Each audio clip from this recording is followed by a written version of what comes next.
And I'm Kiyan. And this is Inevitable, that podcast where we commit crime and then feel bad about it, because this week we watched The Train Job. Written by Joss Whedon and Tim Minear. Directed by Joss Whedon. And aired on September 20th, 2002. As we mentioned last week, going back in time from the airing of episode 1, because these were aired horribly out of order. Nice! Not like The Prisoner, Fox. where they were aired like, I don't know, beneficially out of order or something like that. I don't know if I'd call that beneficially out of order. I'd just say that it serendipitously worked out on The Prisoner, because they basically had no plot threads linking the episodes except for they're trying to extract why number 6 retired out of him. There were like little clues as to the order that you could extrapolate here and there. And honestly, this show too probably from the first 2 episodes alone would be fine if it aired out of order, if the first episode wasn't like how all of these people met for the first time. Right, and that's, I mean, if memory serves, it's going to be pretty episodic from here on out. You might say it's going to be very Blake 7 from here on. Yeah, so let's go into that whole debacle, if you could even call it that. So debacle seems like a word with a very heavy negative connotation for something that's just kind of there. Yeah, well, maybe it's maybe that we weren't doing our due diligence or something along those lines, where it's like, so we both came to this realization while watching episode 2, The Train Job, aka this episode, that this show is pretty similar to Blake 7. And that in itself is not really an exciting or revelatory thing, but what's funny is that we both didn't really notice or pick up on it and talk about it when we talked about episode 1. Yeah. When it's blatantly obvious. Well, I think it was probably banging around in the back of our heads, it was probably wasn't like we were completely devoid of that comparison. I don't think it even crossed my mind, to be perfectly honest. Well, nice. But I think that, for me, it became a lot more obvious that maybe we should talk about this, because there's a line in this episode that the Firefly Wiki says pretty much straight up that Joss Whedon just lifted straight from Blake 7 because, shocker, shocker, Joss Whedon lived in the UK for a time and Blake 7 aired in the UK while he was there. Mm-hmm. And that's one of those things where you go, well, can't prove that Joss Whedon saw Blake 7 before writing Firefly at any point, right? Can't prove that that influenced him in any way. But it's one of those things that's like the influence or the similarities are so strong that you have to wonder, that he must have seen it at least once, right? Yeah, it would come as more of a shock if he hadn't, type thing. So and the fact that there's a reference to in this episode as well kind of seals the deal in a way. And there's, another thing that, Kiyan, before we started recording, was like, very nice of AV Club to post a review of this episode of The Train Job 10 years after it aired. But that review, even to me, was very interesting, because in that review, I don't know how much of it you actually read or skimmed. I just saw it. I came across it. Yeah, but in that review, they kind of refer to Firefly as being a sort of anti-Star Trek in a way, which is a comparison that many people have made, and I think more aptly, actually, about Blake 7. How Star Trek is this show where our main characters uphold the ideals of this galactic federation of planets, They believe that the Federation is good, and Blake Seven was really the first show the first sci-fi show to have our main characters question those ideals, and obviously Firefly is doing that in this episode. Although I think Firefly is doing something more interesting. Oh, I shouldn't say more interesting, something different. Where in this episode, it's kind of like, are the Alliance really the bad guys? I mean, they definitely in this episode. I think they definitely sort of, or at least portrayed as worse than our main characters, in that they basically take a look at the town. What was the town's name? Whatever. They take a look at the town, and the lack of the medicine. They're like, whatever, who cares? It's not a big deal. Just a border planet. Whereas our main characters are like, oh my god, like we messed up. At least Mal is. Who knows what would have happened if it was Jane, like on that train. Paradiso is the name of the town. Or Paradiso. But at the same time, the fact that the Alliance are delivering them medicine at all in the first place. Right. You can make the argument that they're like, well, they lost the medicine, not our problem. It might not just be a callous disregard for Paradiso, but might be more a statement on, we don't have any more medicine to give to the border planets because we've given it all away, kind of thing. Right, and as you mentioned before we started recording, the browncoats, we learn in this episode that they are actually referred to as the browncoats, but they are sort of, they're being portrayed as like a separatist movement, which, at least for people in the U.S., that entire scenario doesn't portray them in a good light type thing. No, yeah, and I guess we can talk about that scene immediately off the bat because it is the first scene of the episode. Mm-hmm. I suppose it's kind of a segue, but the episode opens with Mal, Zoe, and Jane in a bar on U-Day, Unification Day, and someone toasts to the Alliance, and he says basically the brown coats were lazy. They're just scum and cowards, scum. And Mal's response is to say something like, they'll rise again, which,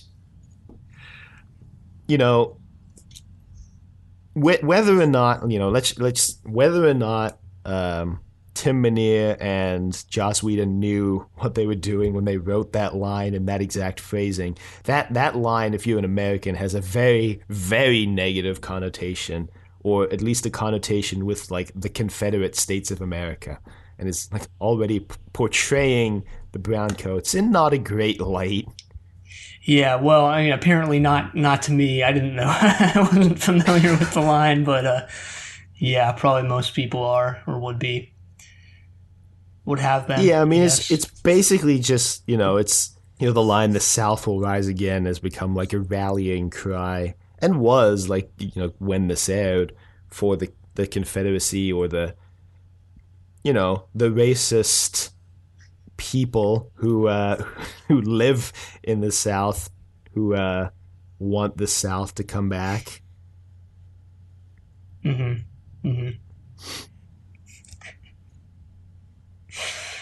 But yeah, the scene's great. It's they get into this whole bar fight, and they start losing. It's I believe it's Mal, Zoe, and Jane, and they're kind of backed up against the cliff outside, and they're like, oh god. So they call in Wash with the ship, and he kind of saves them.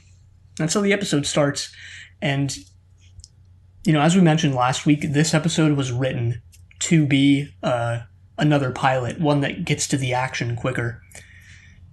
So this one definitely lives up to that when you watch it. Of like, they're establishing something about the world. They're not going too deep into it, and they're establishing three of our main characters, at least in this opening scene, and they get straight to some action. Yeah, it starts. I was taking some notes on this because I was thinking, like, would this work as a pilot? And I don't know. I guess we're going to talk about this at the end. I can't imagine how we won't. Comparing how these work as the first episode of the show, but one of the things this episode does do pretty well is that it starts right off and introduces the world like immediately. the Serenity did this as well, but this episode, like right off the bat, you're like, okay, there's an alliance, there's some rebels. Mal is a rebel, which is something that we didn't, that wasn't actually clear in Mm-hmm. Serenity. That Mal and Jane have like a kind of antagonistic relationship for the control of Serenity. Mm-hmm. the Serenity, or just Serenity. It's still unclear. I'm pretty sure it's Serenity. It's not the Serenity. Isn't that something that Blake Seven did too, where it was like the name of the ship wasn't No, it was the Liberator, or was it the Liberator? I don't no. remember. I think they referred to it as the Liberator. All right, yeah, I just don't remember. It's been so long since we I know. I think did maybe Zenith. Scorpio was like that, or it wasn't the Scorpio, Oh or it was yeah, just Scorpio. I think that's what I'm thinking of as Scorpio. The lesser of Yeah, I the think I'm two thinking of ships. Scorpio. Yeah, well, it was like in every way substantially worse than the Mhm. Liberator. But In anyway, universe 2, actually, it was.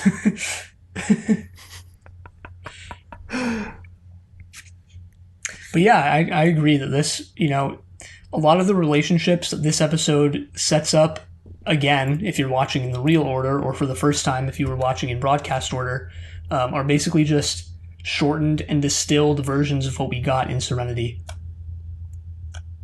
Which Serenity also is a confusing name in universe and out of universe as well, because it's the name of the first episode and the finale movie. well, when they made the episode, we mentioned this last week actually. When they made the episode, they didn't know they were going to name the movie Serenity. That's more of a mark on them making the movie Yeah, and it's like than on them making the when they made the episode. movie, they knew about the episode, and it's like also for people who watched this in broadcast order back in the day, you know, you watch Serenity to end the series, and then it goes off air, and then you watch the movie Serenity. Yeah, When did Serenity the movie actually come out? Was it 2004? it's like No, 2004. 2005. Yeah, 2004, 2005 were the first 2 years that jumped into my head. Mm-hmm. So It was August 22nd, 2005 at EIFF. I don't know what that is. Edinburgh International Film Festival, and then next month in the U.S. nice. But yeah, something else we also neglected to talk about in the first episode, and I don't know how we missed this, is the theme song. It's Well, we didn't like completely neglect to talk about it. We just didn't talk about it in any substantial no, fashion. and I was surprised about that actually, looking back, because it is one of the more memorable things from the show. I think something that a lot of people. It's not just kind of a throwaway theme song. It's has lyrics written by Joss Whedon. I'm going to talk about this at the end because I watched a little making of documentary, which had barely any useful information or interesting information. But the composer of the show, what was his name? I forget his name. But he was. Let me see. Oh god. Anyway, Let's- he was like, we sort of combined different, what was great about the show is that it was combining all these different cultures, so we had an excuse to combine all these different styles of music from around the world, music that fit the old West, Chinese music. He talks about Eastern European music for some reason. But yeah, apparently that was something that he really liked about Firefly, which is that he got the chance to blend all these different styles. And that maybe comes out a little bit in the theme song. I'm not sure. I'm not a musically inclined guy, so I don't know. Based on what I'm looking at, the theme song was composed, or at least credited to being composed by Joss Whedon himself, and then the main composer for the series is Greg Edmondson. Yeah, it was Greg Edmonds. I guess he didn't do the theme song, but he did do the I guess what you would call incidental music, which is fairly. I don't know. To me, the background music for this show so far, at least, has been it's flown fairly under the radar. I know you Yeah, don't it's interesting that he think the he same, talks about but blending all of these different influences, and then like the actual music that we've heard so far is just is pretty much just like Western twanging, it's interesting that he's talking about yeah, we blended all these influences, but then like what we've heard so far is just like it's just the American West. It might be later on because the two episodes we've gotten so far are actually just kind of centered around this sort of American West with some hints of other things here and there. Yeah, I think this is the first like substantial use of a non-English language in the show is when Mal orders, uh, I don't know, alcohol at the bar in Chinese. Yeah, they talked about that in the making of documentary too. Most of the actors did not really enjoy the Chinese. And they fully admitted that like all the pronunciations were wrong, and and they're like, oh, Alan Tudyk or Tudyk or however you pronounce his name. I think it's Tudyk.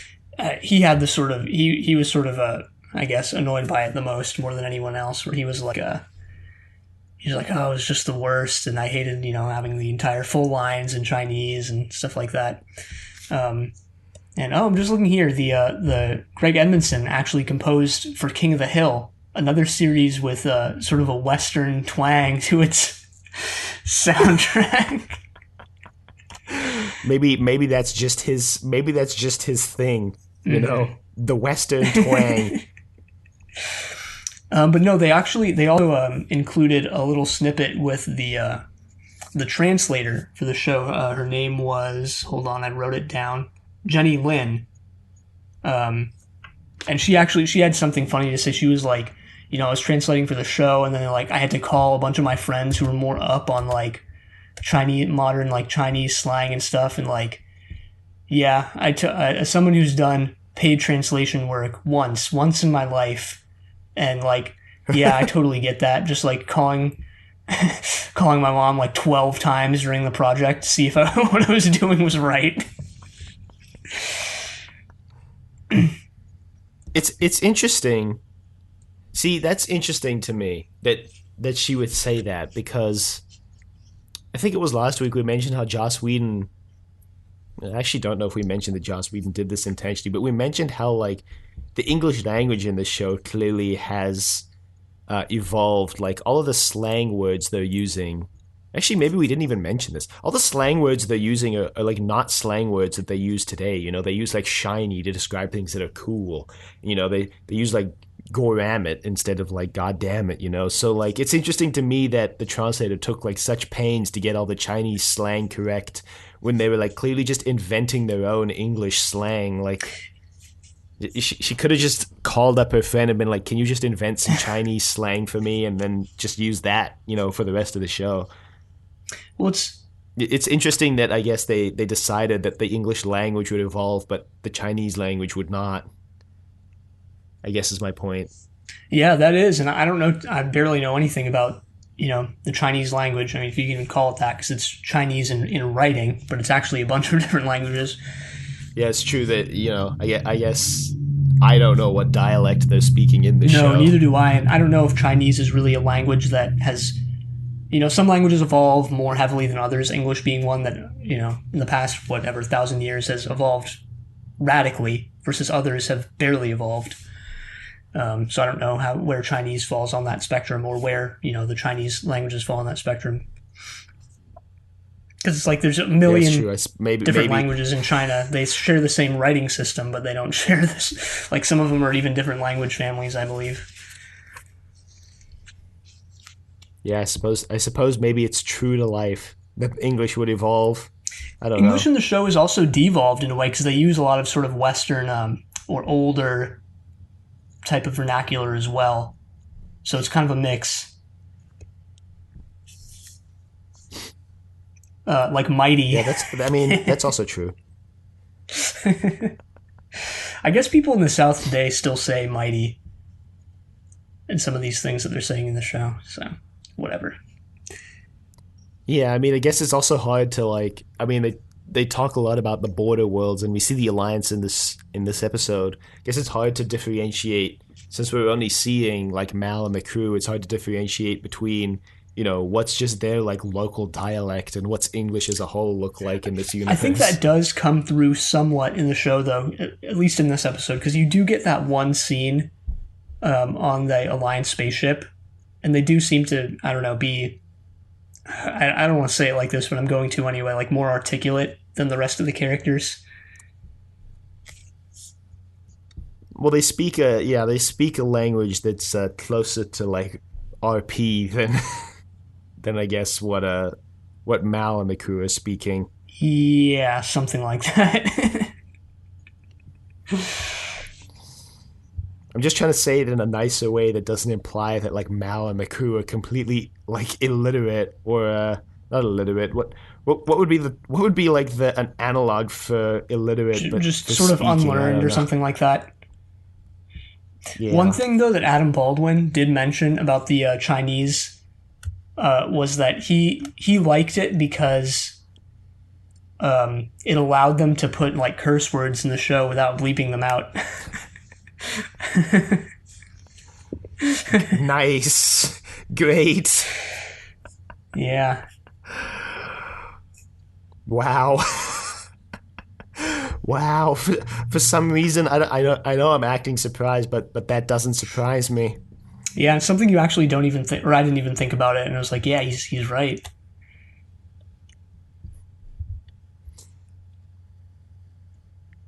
It's yeah.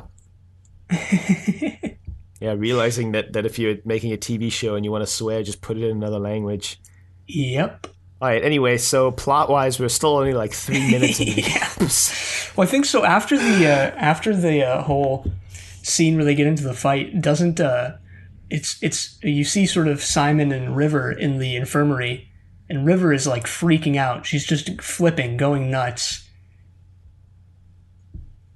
Yeah, well, she's having like a flashback to her time at the academy. Her time at Hogwarts.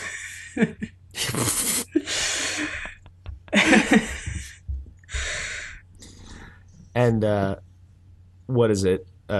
Simon. Simon comes in and calms her down. Oh man. And I have a note here somewhere like, wow, the med bay on this ship is like really advanced, especially compared to the rest of the ship. Yeah, and considering they didn't even have a doctor, it's amazing that they like had the wherewithal to like keep this place up the way they've done.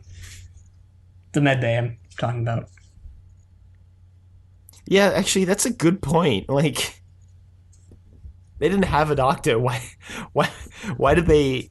I mean, I get why they had a med bay. Obviously, you need a med bay, but why did they put so much like effort into maintaining it? I guess because I suppose they're medically advanced enough to be aware of like the danger of infections. Maybe it's like maybe it's because they didn't have a doctor, right? It's like, well, none of us really knows how to do anything medical, so we need to have the equipment in top shape to be able to save ourselves if things go awry. You mean Ari? Yeah.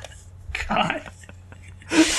Why is that the thing of all things that somehow stuck with me and with this show? Probably because Steven texted us and went, "Man, I really hate that you say Ari," or whatever he said. No, it was that I actually think we didn't explain it on Inevitable. I think we explained it on Trust Your Doctor, our Doctor Who podcast. Check that out. Which is that like 10 years ago, someone said Ari, and I was like, "You mean Arai?" And they're like, "Oh my god, I've been living a lie this entire time," and that for some reason has stuck with me for 10 years. I mean, I suppose there are worse things to stick with you for 10 years. Yeah, it wasn't really an embarrassing thing for me, I guess. Usually if things stick with you for 10 years, it's something like highly embarrassing. Oh, anyway, one thing I wanted to mention, maybe this making of documentary gave me more insight than I'm giving it credit for. So, Sean Marr, or Marr, or however you pronounce his name, he looks actually like a fairly just normal guy in his role as Simon, but like in the documentary, he had like the most early 2000s like look with like super spiked up hair with like looked like it had half a bottle of gel in it, and just like. Did he have the frosted tips? No, unfortunately he didn't. But he had like a leather jacket and yeah. He didn't have the full Guy Fieri look. No. Bring back that like really funny. really funny tweet recently that was like, man, how is like the Matrix supposed to work in the year 2020? Like, oh no, the Matrix is stuck in 1990. Like, oh man, that's such a bad time in history. Frost my tips and jack me in, baby. We should bring back the like super gelled up hair, super spiked into points. Great. Yeah, whenever we do cooking with Trust Your Doctor, you know, that'll be our on screen Our look, we'll just wear like early 2000s attire. leather jackets, frosted spiked tips. Mm-hmm. Mm-hmm. The super baggy, like khakis. Wallets on a chain. I know, yeah. DC shoes. God, I forgot that DC shoes even existed until this very moment. I like the early 2000s aesthetic we're describing can also just be described as like skater aesthetic. Yeah, true. That's one thing about Firefly that is maybe a credit to its universe, which is that like it seems as time goes on in real life, brands themselves just really take over and are taking over, whereas Firefly, that's not the case, thankfully. Yet Yet it's still in the future of the Firefly universe. I don't know, it might be. Could be, yeah. If human development in the Firefly universe follows the same arc, the same arc of history that ours does, following the Western era will just become the quote unquote statehood-esque era, and then they'll just corporations will rise, the pace of communications will increase, and then corporations will start to take everything over. Well, speaking of corruption. Nice segue. Bravo. The train job. We get a few scenes on the ship, one of which I think entails Book having a discussion about religion with Mal. So again, kind of what we saw last episode, but just shorter, more succinct here. We get that Mal doesn't really like religion. Although we actually do get less information about it here because we don't have the entire intro scene where we see that Mal's detestment of religion has to do with him being a browncoat. Those connections aren't made in this one, actually. Yeah, I kind of wonder, like, if you hadn't seen Serenity before this, like, you have absolutely no conception of, like, what Shepherd Book is at this point, like, at all.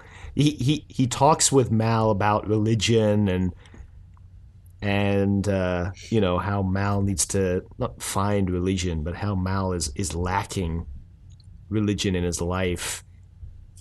Mm-hmm. But if you haven't seen Serenity, you might just assume that this is just like some Latter-day Saints-esque guy who just accidentally like stumbled on the ship, or like you would wonder like what why does Mal even have this guy on the ship? How did this guy end up on the ship at all?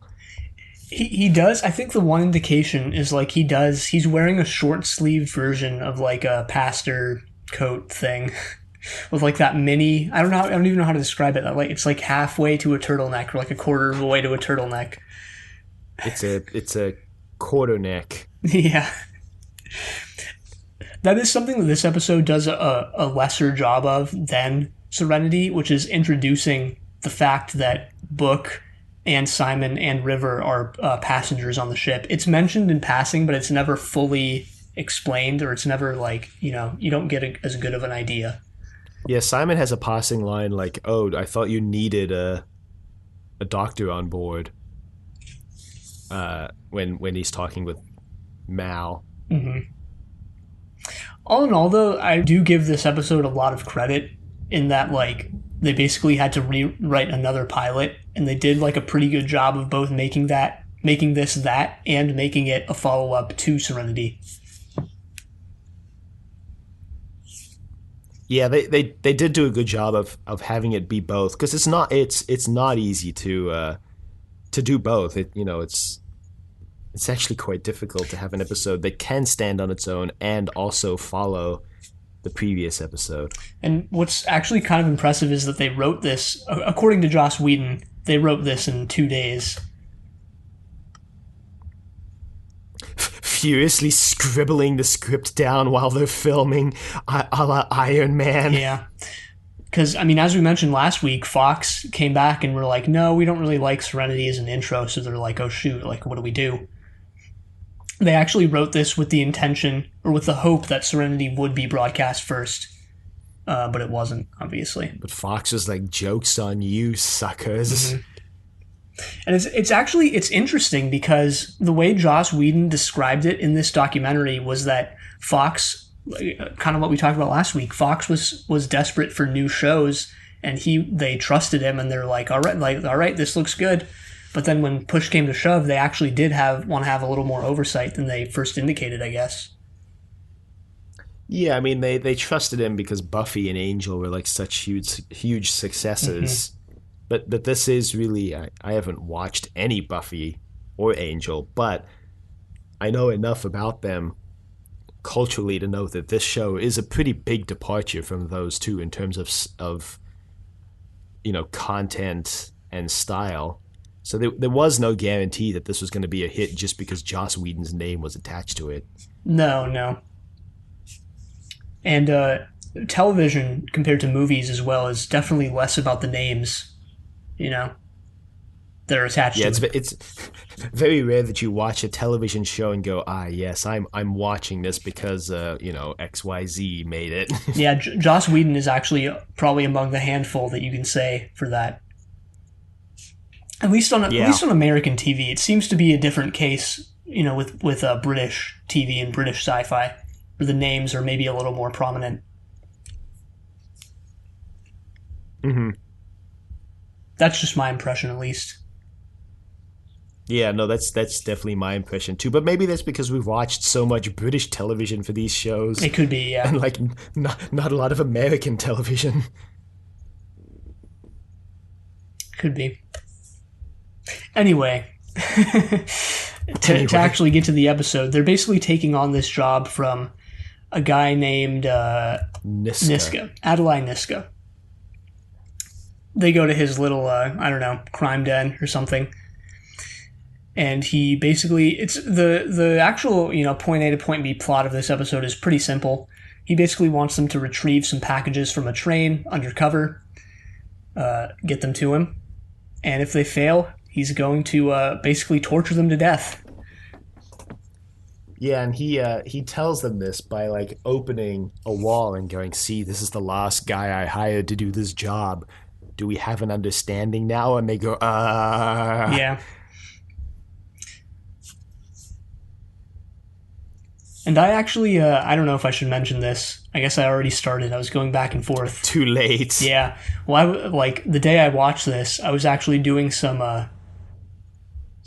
research just out of my own morbid curiosity on the Abu Ghraib torture, the prison, where a lot that was famous for U.S. military personnel torturing inmates a la Guantanamo. So like this torture scene is like it's almost played for laughs in this, but for me it was like, oh my god, Jesus. Obviously, what you see in this episode doesn't compare to the atrocities committed in real life, but yeah, that was my experience. Wow. Yeah. I watched this last night, and I wasn't looking at torture prisons while I was at it. That's probably a good thing. Anyway, they agree to take this job, and the job is basically, really simple. He's just like, I want you to rob this train. And they're like, there are only okay. 2 packages they need to get out of the train, really. So, obviously they're like, oh, this is going to be easy, like, no sweat kind of thing. Right. So they send Mal and Zoe in. Yeah, we kind of skip like right to the actual job, which surprisingly only takes like a couple minutes of the episode. Like most of this episode is setting up the job and the moral quandary they encounter after the job. It's like the anti Ocean's 11 in that like there is a moral quandary, and like the original 60s Ocean's 11 was like the entire movie was them discussing and setting up the job, versus this you don't get any of that. Although similarly, the job doesn't take that long, I guess. Yeah, but the original Ocean's 11 doesn't like dwell on the morals and ethics of what they did afterwards. They just like all celebrate their newly earned gains, newly acquired gains, I should say. Their rightfully earned money. Yeah.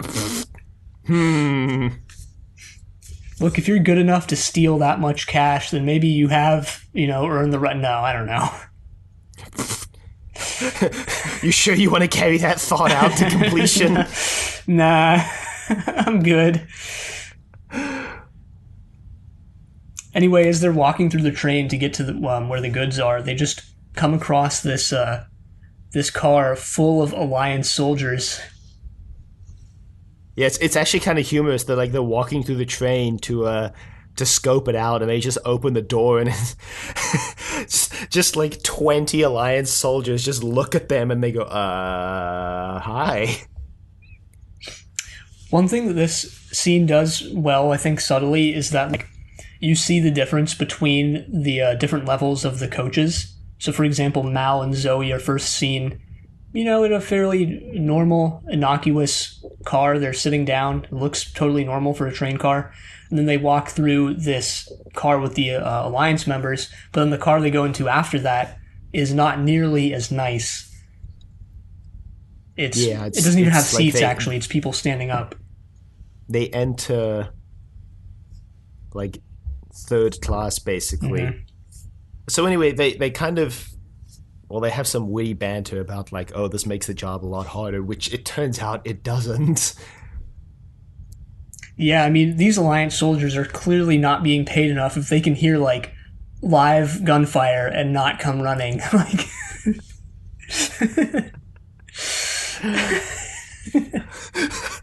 They're just like, the Old West, like, it's probably nothing.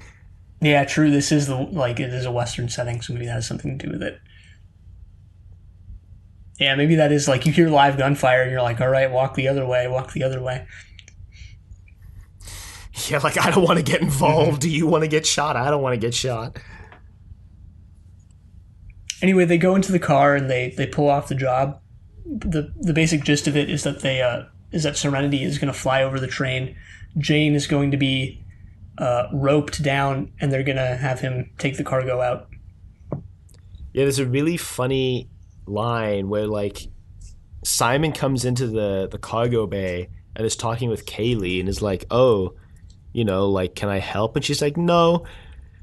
And he's like, oh, so have you ever robbed a train before? And she's like, no, but should be fine.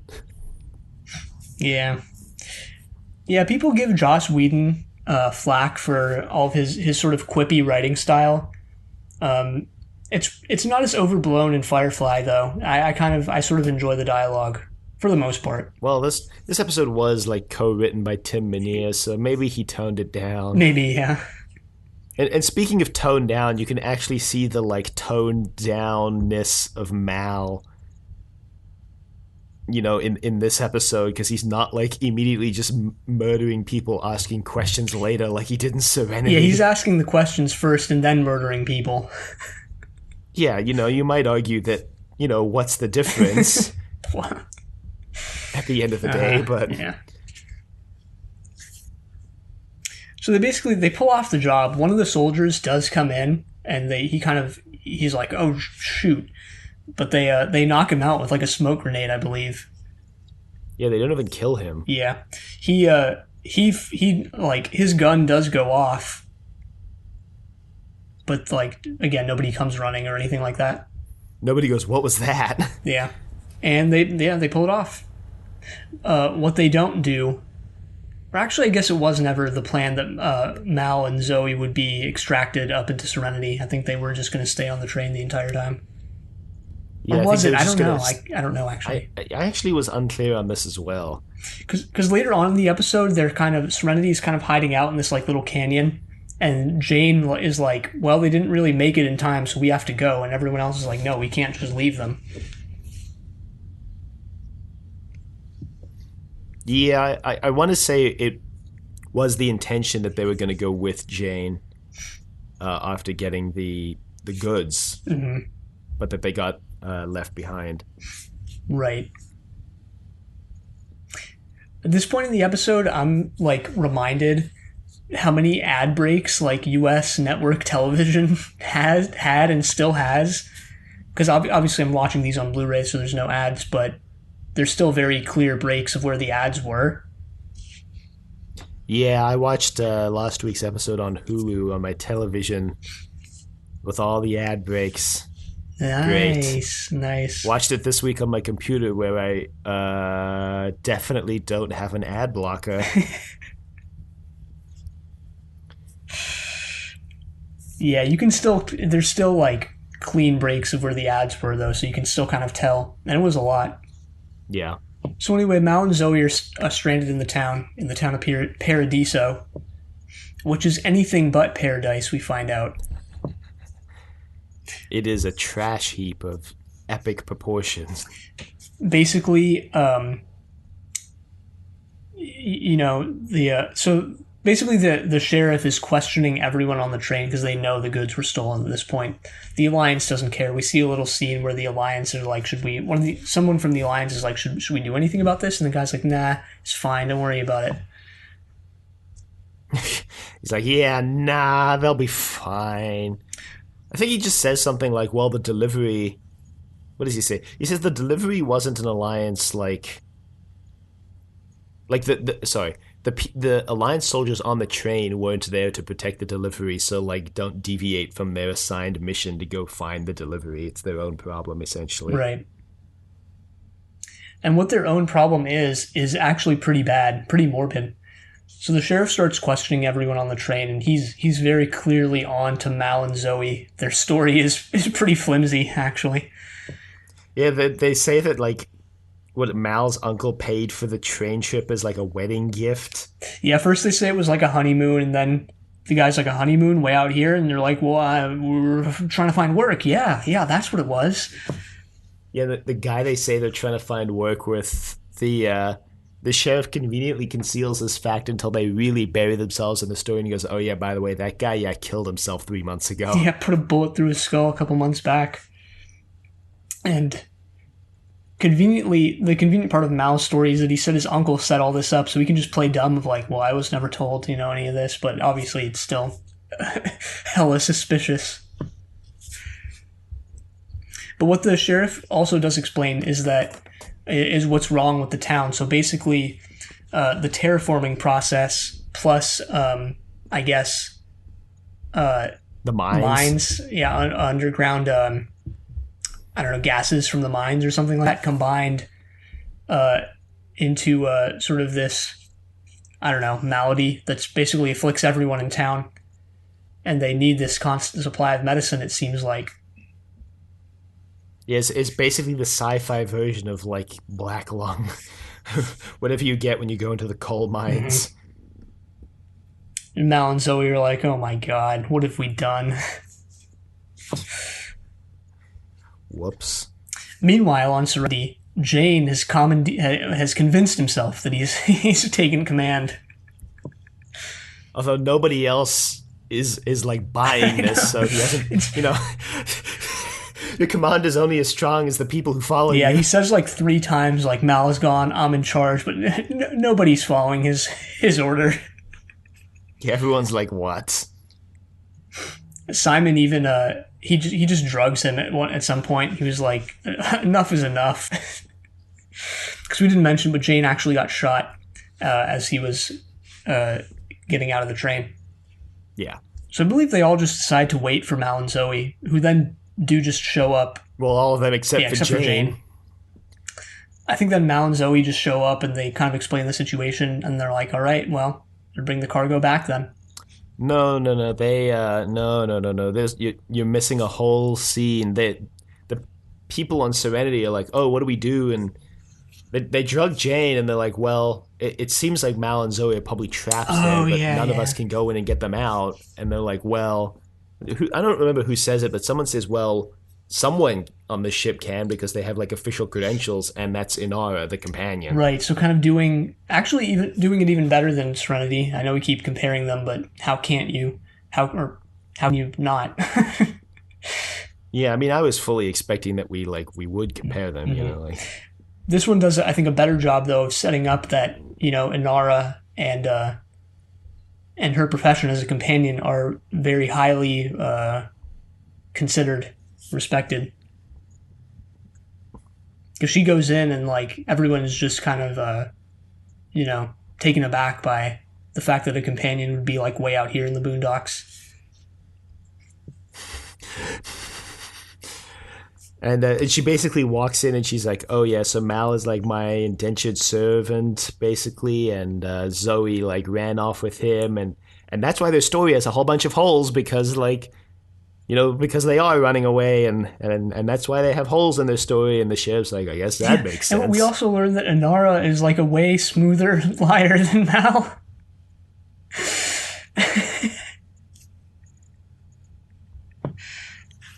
Yeah, I guess it also helps, like, if you're not immediately, if suspicion isn't immediately cast on you. But yeah, yeah. Well, the sheriff uh does ask, I guess, the second in command. Did all the credentials check out? And she's like, "Yep, I checked them twice." He's like, "Huh, all right then. We've got too many other people to interview, so." meanwhile, back on the ship, they decide that they're gonna return the drugs, but then Niska's men show up. At this point, I realized that what I thought at the beginning of the episode was actually wrong. I didn't realize that Niska was on the same planet as the job. Yeah, I didn't realize that either. I went, wait, so like why? Because I assumed they weren't on the same planet, I was like, wait. Like, why would Niska fly all the way out to this planet that he had already sent them out to like rob the train? Like, why would he come all the way out here? And then like I realized that they're probably on the same planet. Yeah, yeah, you're right. We don't actually ever get full confirmation, so it could be the case that they're not. Which would again just beg the question of like, well, why'd they fly all the way out here to this godforsaken planet that they had already sent Mal and his crew out to rob the Yeah, train on? but anyway, obviously Niska's men are not really too keen on the idea of them returning the drugs and giving back the whatever he paid them up front. Yeah, this is Lund, I think. Lund and Crow, I believe. Yeah, Crow was the main guy. Crow is the guy with the tattoos on his face. The guy who looks like a rejected member of Metallica. Yeah, I guess Andrew Brin. Tell me Yeah, his I'm name's wrong. Andrew Briniarski. His IMDb page, he's on the list. My Expendables Dream Team. I mean, that or he looks like the lead character in the movie The Crow. I mean, the movie that like killed Brandon Lee. Wow. Yeah, it's actually a really sad story, but anyway, we don't have to get into that here. If people are really curious, they can just go look it up. Speaking of killing, they basically Amazing segue. Amazing segue. they basically subdue Niska's men, and Mal tells them that they're going to listen to what he has to say, and Crow is like, no. So he gets kicked into God. He gets kicked into an engine. Yeah, there's no way to say that without it sounding hilarious. Like there's no way to add brevity to the statement. He gets kicked into the into the You mean engine. levity? Or, Levity, sorry. yeah. So one of the things that I guess executives from Fox requested of this episode is that it be less dark than Serenity, and that Mal be more lovable, for lack of a better word. But they Yeah, I mean, there is something like, wow, I can't believe I'm going to make this comparison, like RoboCop-esque about this move, where it's just like so over the top and like so gruesome. You don't see anything, obviously, but the concept is just so gruesome that it becomes like completely yeah, unbelievable it's and almost definitely not. hilarious. You know, even though Crow's fate is like just as bad as or worse than the lawman from the first episode, it's like the lawman got shot in the head versus like getting kicked into an engine is like it's more funny somehow. Yeah, again, because it's just so over the top. It's like so ridiculously. It's like such a ridiculously sci-fi concept way to die. They do it in The Incredibles, and Yeah, yeah, they do. that's like the darkest moment of that movie is, well, one, the whole no capes montage where people are just getting sucked into things because of their capes, but the end when Syndrome gets chucked into the engine, and it's like it's really dark when you sit down and think about it, but in the moment it's just so over the top that you're like, oh, like it doesn't really hit you in the same way as you watching someone like take a bullet to the brain, even though that's like the more quote humane unquote, if you can even apply that to this way to die. Yeah, yeah. Also, he gives him a chance. Mal gives Crow a chance. That is. That's true. He does give him the opportunity to not die. And then they bring in the second in command henchman, and they're like, "So," and he's like, "Oh, I'm good. I'll do what you say." Yeah, I think that's Lund, right? The second in command. He probably. I didn't know his name. I knew Crow's name for some reason. Yeah, for some reason I looked up Lund, so Wow. because Lund is credited above like all these other story specific characters on IMDb for some reason. Wow. Yeah. Wow, I went to the Firefly wiki to look at the end credits to see if they had, transcribed it. But well, this is actually really funny. They have a section labeled credits, right? Okay, and then it starts producer, produced by, written by, directed by, executive producers, and then you think it would go into like the actors, but then it just says end credits. Huh? Well, that's weird. Amazing. Anyway, yeah, I think this is Lund. I like how we're dwelling on this for so long. It's like, is this Lund? Is this random one-off character? This is the mystery that we need to solve on Firefly. People come to our podcast for these mundane and completely unnecessary mysteries that we have to solve.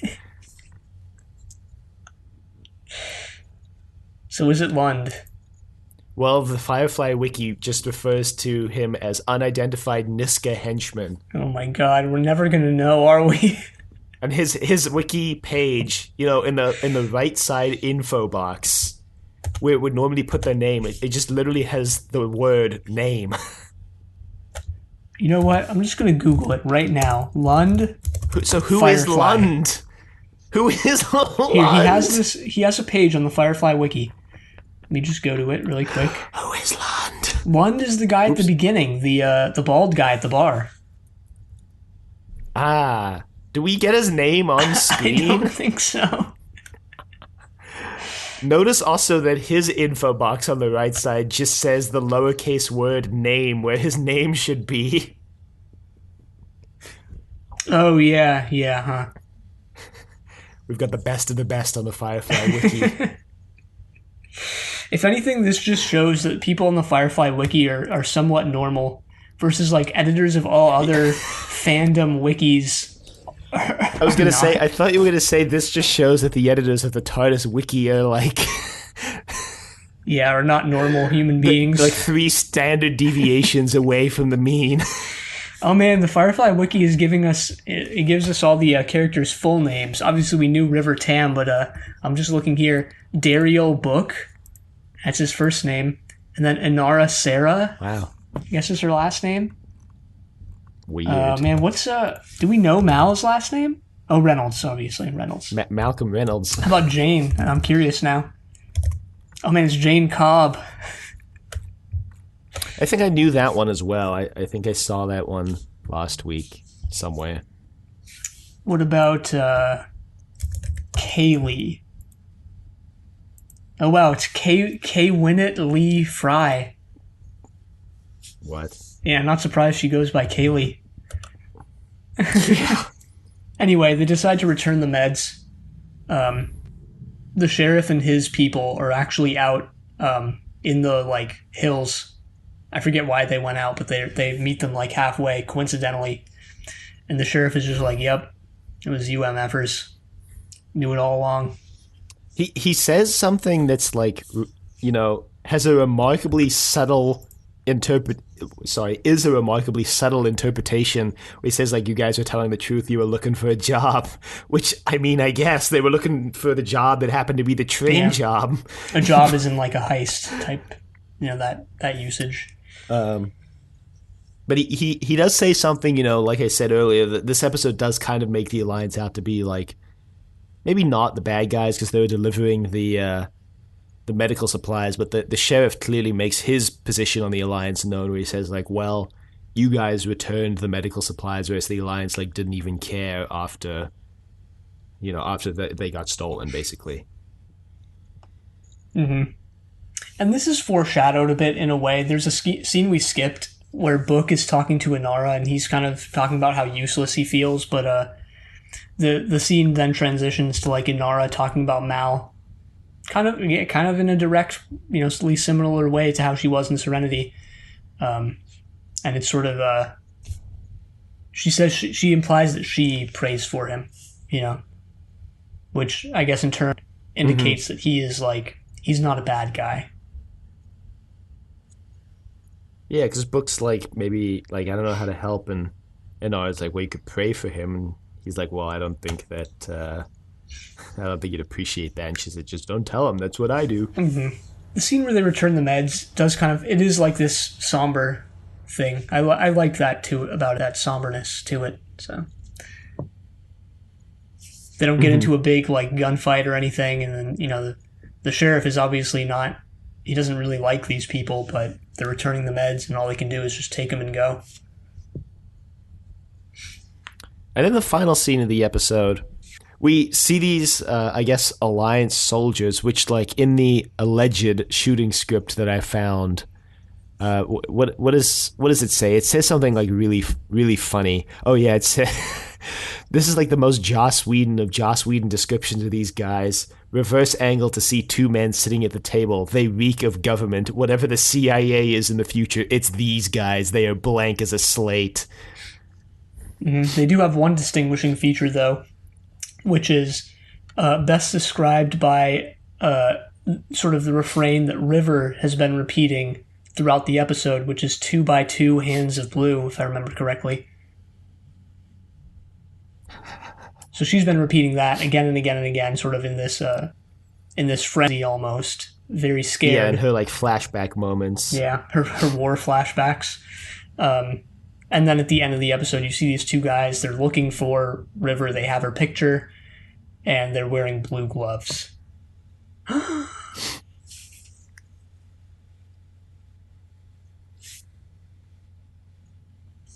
Now, I know a little bit more about these guys than I'm letting on, not because I remember the show, no, but because I watched the stupid making of documentary, included on disc 1 of 3, I might add, which spoiled various things from throughout the show.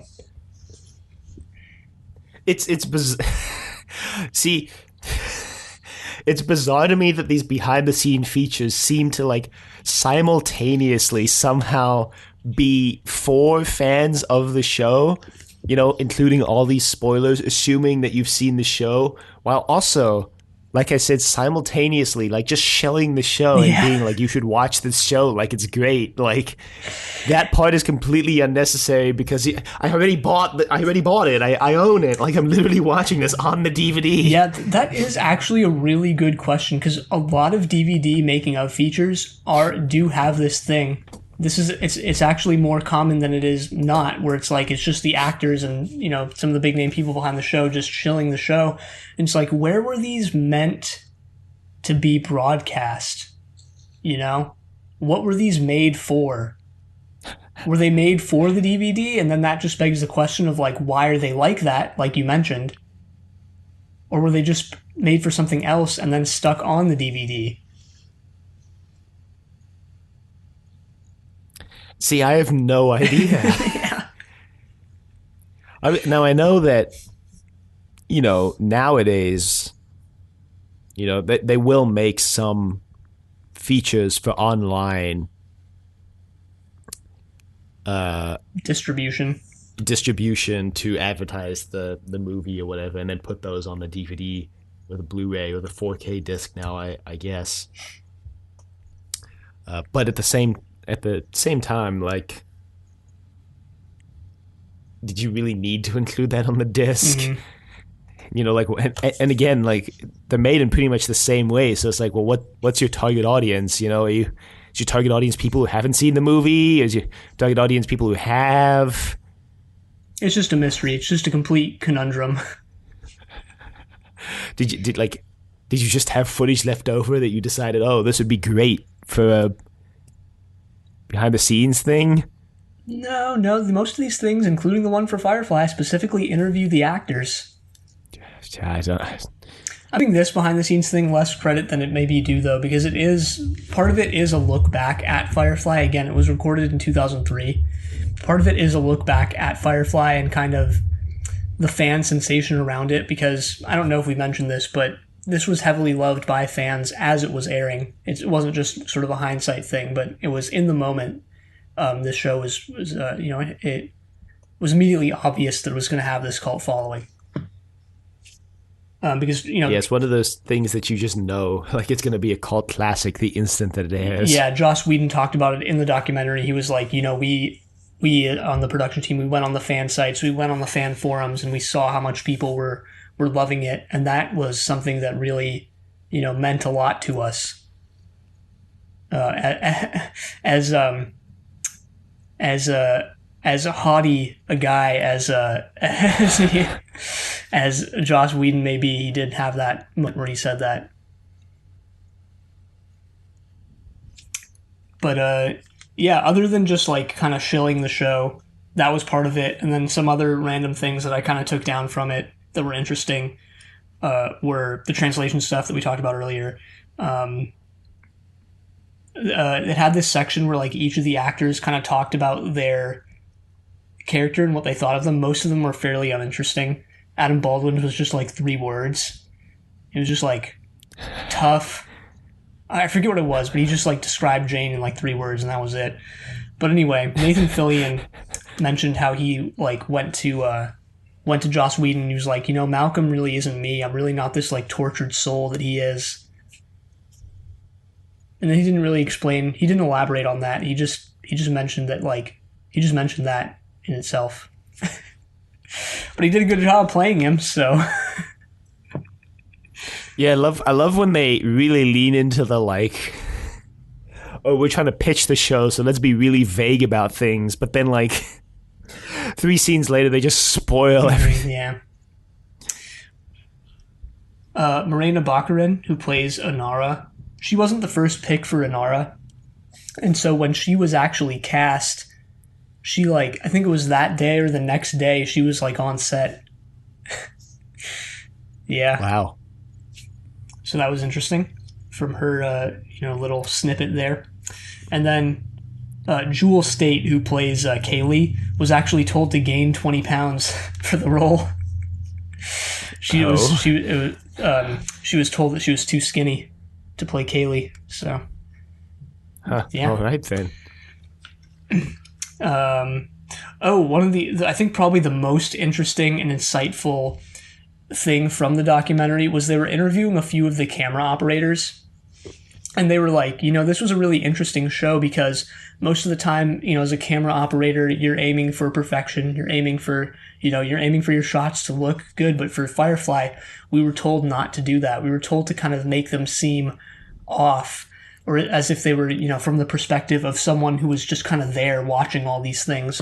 So one of the guys, I forget his name, he said like, he was told, if the shot looks a little wrong, or if if the action is like slightly out of frame, we actually want that. And that continued also into the CGI cinematographers too. This isn't too big a spoiler, so I'm just gonna say it here. There's a scene later in the series where Serenity is flying. It seems like it's escaping from someone, and the camera, even though it's a fully CGI shot and a fully CGI scene, the camera is kind of it's shaking, and the action is kind of obscured by that shaking. So yeah, you kind of wonder, like, I mean, clearly the vibe they're going for is like handheld. Yep. Not student footage, but one of the crew members is shooting it, but you kind of have to wonder at that point, like, who's shooting this footage then? Yeah, making an Old West documentary. Who's shooting this footage? And it's like, that's kind of weird, This show, and I guess we're going to have our segment on Western tropes in a second, but the show is like so heavily wanting to be a Western show, but like, I can't think of a single Western that has that handheld footage kind of vibe, specifically because it draws attention to the fact that the camera, the like recording of this event is anachronous. Yeah, that's true. And I mean, just think of like, Leone movies, basically the most famous Westerns ever, and like how immaculate those were shot. You know what I mean? Like, yeah, like the cinematography, the camera work in those movies is like not just some of the best in Western genre, is like some of the best in cinema history, like, period. I think the idea though was that not that like the imperfections of the cinematography and the camera work were related to the Western genre, but that it was like it gave the show more like a less I don't know what you would even say, like a less stately feel or something like that. I mean, I can imagine maybe the thing is like they just wanted to give it the feel of like, well, you're in this universe. Mm-hmm. Yeah. Like, because the only technology that exists in this universe is like, the spaceships. Like, even the train is okay, so it's a techno train, but it's still like so much just it has to be on the rails. Like, it's not a free roaming train. Would that even be a train at that point? Like, yeah, just be a car, or a bus. But like that's the only technology in this universe, so it's conceivable that you might live in this universe or might be able to live in this universe. And they even talk about that in the documentary. Joss Whedon, I think, said like his conception of the show was that like it's the future and humanity has expanded across the stars, but everything's the same. People are still the same. They're still avaricious. They're still, this is actually me speaking, not him. They're still, they're still the same as they are today, but just with a little more technology, a little more widespread. Just to be clear, he said the whole people are still the same thing. I just kind of elaborated on that in what I just said, just to make that clear. Yeah. Yeah, so maybe that's an in play here, and why the camera movement is so sort of, I don't know, Blair Witchian. I don't know. Yeah, maybe. Now, today and other things no one's ever said about Firefly. The last thing that I kind of thought was interesting from the documentary was that they kind of did that thing where they how documentaries don't reveal the question they ask, but they make it obvious through the answer. of the what question they asked the person. They kind of did that here, but it was a little it felt a little off. So Joss Whedon goes like, in terms of narrative points that I wanted to hit with Firefly, obviously we didn't hit all of them because the show got canceled, but in his opinion, they accomplished what they wanted to accomplish, like tonally, and like what they wanted the show to be from the very first shot. So he didn't have too many lingering regrets from Firefly. And he said, like, whatever I wanted to explore here, I'll do it in other forms and other things that I make. Yeah, I mean, the show is consistent, in visual style, in tone, which is it is difficult to do, like, from the first shot. You see a lot of TV shows struggle to really nail down what they want to do. Blake Seven, even, like, the first episode is completely unlike the rest of the show. Compare the first episode of Blake Seven to the last one. You would almost think they took place in a different universe. And yeah. Compare the way back to Blake. Yeah, and it's like that. I think is probably one of the biggest reasons why Firefly was such an enduring show and still is, and just why people became so attached to it, and why even now today people are still getting attached to it. Is like the world of the show feels fully realized, from the first moment. Yeah, from the word go, basically, to use that saying, I guess. From the word go, from the jump. Everything's from the jump. Yeah, from the jump. Yeah. And that's not even to mention the characters and their sort of dynamic, which is like more appealing or more of a big draw to the show than I remembered, honestly. Like, I'm kind of getting attached to these characters already in a way that I don't think I ever was when I first watched the show. My first watch through of this show is that I was just like, man, it's good, but whatever. I feel like this time, just judging on these first two episodes, I feel like I'm going to like it actually a lot more. You're already sad that they're going to die. I don't think they're actually going to die. I don't know. Well, I mean, I've seen Serenity, yeah, so what I know. In Serenity. maybe that moment will have more of an impact when I've actually got more of an attachment to the character. Yeah, maybe. When I first saw that, and I'm sure I'll mention this when we get there. When I first saw that, I was like, eh. You'd only watched one previous episode of the show in which that character isn't really a driving force behind anything. Well, I can't believe we're just saying all of this off the bat. You know what? While we're at it, I'm just going to say, as far as I remember, I could be wrong about this, but as far as I remember, Serenity commits the one narrative sin that I hold as like as a narrative sin. Like, in my opinion, stories can do whatever the hell they want as long as they don't have a character like finding footage of a massive conspiracy and being convinced by it. That's the one thing you consider a narrative sin? Everything else is on the table but that.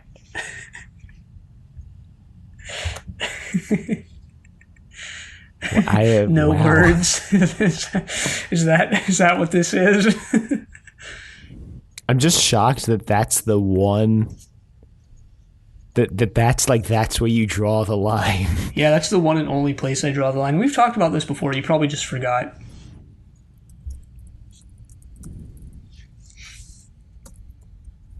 Yeah. I mean, yeah, but that like doesn't change my shock and awe. Mm-hmm. Anyway, so some of the Western tropes I noticed this week, and I noted, like, getting thrown through the window in the bar fight, like, is a lot easier in this universe where the window's not like glass. Oh yeah, it's like some sort of force field. It's like a hollow projection force field of some sort. It doesn't break every time the bar fight breaks out. And obviously, the train robbery itself is like a huge Western trope. The best train robbery movie, it's not a Western, but The Great Train Robbery, written and directed by Michael Crichton, is pretty good. It's a little slow in the first like 20 minutes of the movie, but after that, it's great. Yeah, that was actually all I had. I didn't have any other. I didn't have any other ones. Serenity, you need to step up your Western game. I guess the sheriff in town, but that was connected to the train robbery. So Interestingly, something that's like not a Western trope is the companion having like I don't want to say more power than the sheriff, but a higher social standing, definitely. yeah, you watch these sort of old Western movies, and like the uh, the prostitutes are not high in society. Yeah, the courtesans are like very explicitly exploited for sexual purposes and don't have any power over, you know, in this episode, suppose I want to mention this, Inara mentions that she has explicit power over choosing who her customers are, and that's not something that a courtesan or prostitute in the Old West would have. They would just be given someone that they would have to sleep with. Yep. And actually, now that I think about it, that's almost like a biblical aspect to her character, because like in the Old Testament, the prostitutes are similar to Inara actually, in that they're very highly regarded. Mm-hmm. So maybe we'll draw some connections there between her character, because she obviously is maybe the character on the ship who's most connected to Mal. I think they're going to explore Right. their relationship more than maybe some of the other characters, except maybe Mal and Jane. So so where I was going with that is maybe that aspect to her character has something to do with Mal and his relationship with religion, or not. Who knows? But we'll see. Yeah, we'll see. And actually, the one very last thing I want to mention about this episode, because otherwise I don't have anything else, that we didn't mention when Mal had his interaction with Shepherd Book is that his antipathy towards religion is explicitly towards I guess God, because he says something like, "Well, you're allowed on my ship, but God is not." When he's talking with Shepherd Book, and I'm curious to know if that that subtlety is going to be explored more. Yeah, but I think it was just being like synecticus, right? Of like God is just means religion. Yeah, maybe. I don't know. I mean, I'm sure we'll find out, but I don't know. I really don't know. Yeah, neither do I. We do still have to do America's 10 actors, though. Ah, yes. As soon as I find like what tab my notes are in, there they are.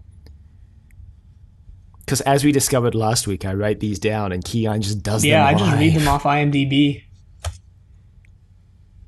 Hell yeah. Well, all right then. Anyway, Yeah. I guess I'll just start with I've Sheriff Bourne, Greg Henry. So he was in Supergirl, Guardians of the Galaxy, Hell on Wheels, Chicago Med, The Killing, Leverage, White Collar, Burn Notice, Numbers. Interestingly relevant to the day we're recording this, the movie United 93, 24, Star Trek Enterprise, Murder, She Wrote, and Magnum P.I. I guess for people who don't understand the United 93 reference, we're actually recording this on 9/11. Yeah, I didn't really realize that until right now, actually. So we got Michael Fairman. He plays Niska. He's a really prolific actor. I've never really heard of him before, but he has over 150 credits. He got his start in the early 70s. He was on Charlie's Angels on one episode. Mrs. Columbo, I don't know what that is. I guess this is just a Columbo spinoff. Yeah, I think it is a Columbo spinoff, and I think I remember reading about it once and being like, "Wait, there was a Columbo spinoff." Yeah, cashing in on that like Miss Pac-Man vibe. Great. Taxi, Ryan's Hope, Soap, rhyme for you there. Wow, He shocking. looks like he's Great. mostly a TV actor. He was on the A-Team. Yeah, Hill Nice. Street Blues, 21 Jump Street, Cagney and Lacey. I don't know what that is, but it looks like a bigger one of his roles. Tour of Duty, L.A. Law. What else here? He was in the X-Files, one episode of the X-Files. Sunset Beach as an uncredited character. Wonder what that's all about. What else? He was in Crash. The Young and the Restless, I guess, is a soap opera. He was on that. Yeah, that's a soap Yeah, he was opera. on that from 2008 to 2017. Damn.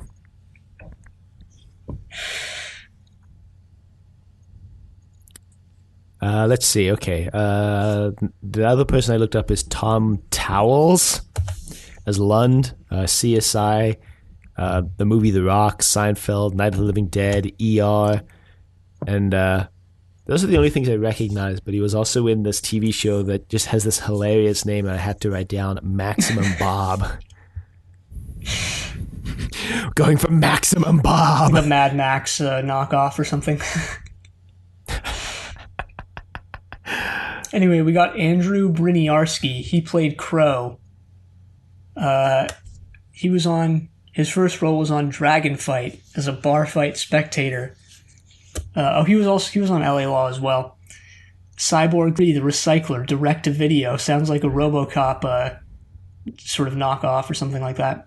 Oh, he was in the Street Fighter movie as Zangief or Zangief, however you pronounce that character's name. I don't really know. And Street Fighter, the movie, the game, the one that just like uses stills from the movie. He was on Pearl Harbor in 2001. Oh, he was in the 2003 Texas Chainsaw Massacre.